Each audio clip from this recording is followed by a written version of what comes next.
పోలవరం పనులన్నీ సమీక్ష చేయడానికి వీలైన తొందరలో ఈ ప్రాజెక్టును పూర్తి చేసి జాతికి అంకితం చేయాలి అనే ఉద్దేశంతో నేను ఈ విజిట్ లో వచ్చాను.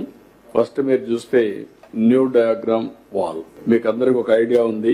ఏదైతే డయాఫామ్ వాల్ ఆ రోజు అయిపోయింటే 440 కోట్లతో ప్రాజెక్టు చాలా త్వరితగతిన పూర్తయ్యేది.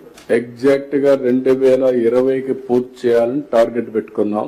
జూన్ లో 19లో ప్రభుత్వం మారింది. అక్కడి నుంచి ఈ ప్రాజెక్టుకి అన్ని విధాల నష్టం జరిగే పరిస్థితి వచ్చింది.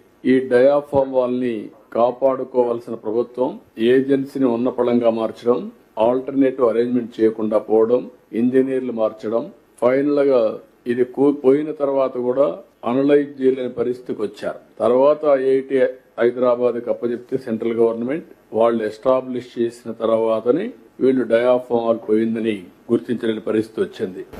ఈ డయాఫామ్ వాల్ ని రిపేర్లు చేయడమా లేకపోతే న్యూ డయాఫామ్ వాల్ కట్టాలని వచ్చినప్పుడు రిపేర్లు చేస్తే ఏదైనా జరగరాని ఇదిగానే జరిగితే భవిష్యత్తు చాలా భయంకరంగా ఉంటుంది. కాబట్టి కాంప్రమైజే కాకూడదు.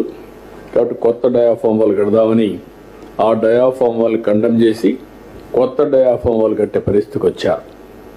అది కూడా ఈరోజు మనం చూస్తే main dam ECRF dam gap 1 total గా పూర్తయింది. ట్రయల్ ఎంబార్క్మెంట్ అని అన్ని పూర్తయినాయి. ఇక్కడ ఇంకొక పక్కన ఈరోజు ఎంబార్క్మెంట్ లో +25 మీటర్ నుంచి 42 వరకు మొత్తం కలిసి ఇంకొక 17% టోటల్ గా డిసెంబర్ కి పూర్తయింది. 60% అయింది.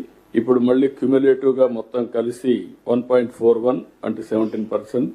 ఈ వర్క్ అంతా కూడా 36/26 పూర్తి అవుతుంది.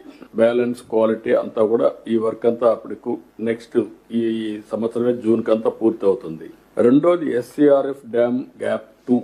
ఇది కూడా మనం చూస్తే ఇంక కావాల్సినంత కూడా నెక్స్ట్ ఇయర్ 36/27 పెట్టారు. కాదు, మేమేమన్నామంటే 33/27 పూర్తి అయిపోవాలి. ఇన్ ఆల్ ఆస్పెక్ట్స్ మార్చికి పూర్తి అయ్యేట్టుగా పెట్టుకుంటున్నాం.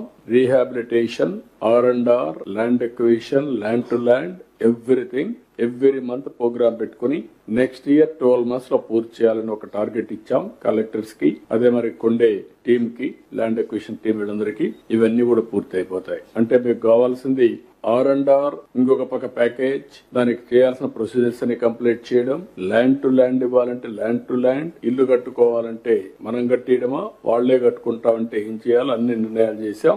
Everything will be complete by January 27. All works will be completed by March 27. Phase 1 ఇవన్నీ మనం 41.15. ఆ తర్వాత ఏం చేయాలి, ఫేజ్ 2కి వెళ్తాం. మెయిన్ వైల్ ఏం చేయాలని వర్కౌట్ చేస్తాం. కానీ ఈ రోజు ఫేజ్ 1 మనం పూర్తి చేసుకుంటే ఆపరేషనలైజ్ అవుతుంది. ముందు దీనికి ల్యాండ్ ఎక్విజిషన్ ఇవన్నీ కూడా కంప్లీట్ చేసుకుంటే కనీసం 119 TMC నీళ్లు మనం ఇంపౌండ్ చేసుకోవచ్చు. గ్రావిటీతో ఈ నీళ్లు అన్ని ప్రాంతాలకు తీసుకునే అవకాశం ఉంటుంది. That is where we are working.